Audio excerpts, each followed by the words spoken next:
তারপরে এই ক্ষেত্রে মনে হয় ঠিক আছে কালারটা না, এই যে এইটা তাহলে কি কর্টেক্স মেডুলা। আচ্ছা এখন এই মেডুলায় আছে কি, ওখানেও যা ছিল এখানেও তাই আছে, কিন্তু আমরা কি বলি এটাকে পেপিলি বলি। তাহলে প্রত্যেকটা এই যে মানে অনেকগুলো অজস্র, ঠিক আছে, কি আসছে পেপিলি আসছে।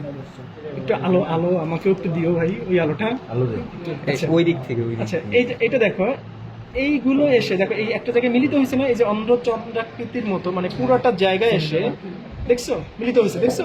হ্যাঁ হ্যাঁ প্যাপিলিগুলো যে জায়গাটা এসে মিলিত হয়েছে, এই যে মিলিত হলো না, এবং একটা ক্রেস্টের মতো তৈরি করছে। তুমি যদি এমনি হাতে নিয়ে দেখো দেখো একটা ক্রেস্টের মতো তৈরি হয়েছে, মানে একটা লাইনের মতো, ঠিক আছে।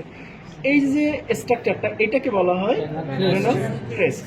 আচ্ছা এই রেনাল ক্রেস্টের জায়গায় এইখানে একটু ফাঁকা জায়গা আছে, রাইট?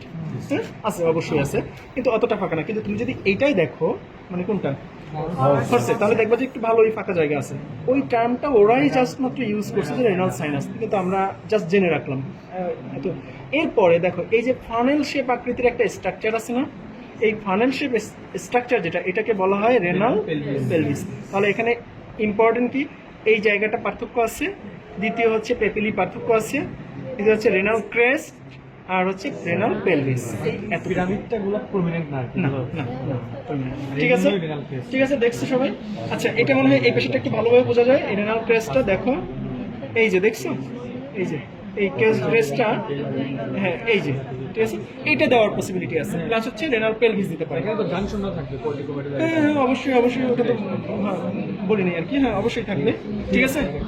ক্লিয়ার না এগুলো?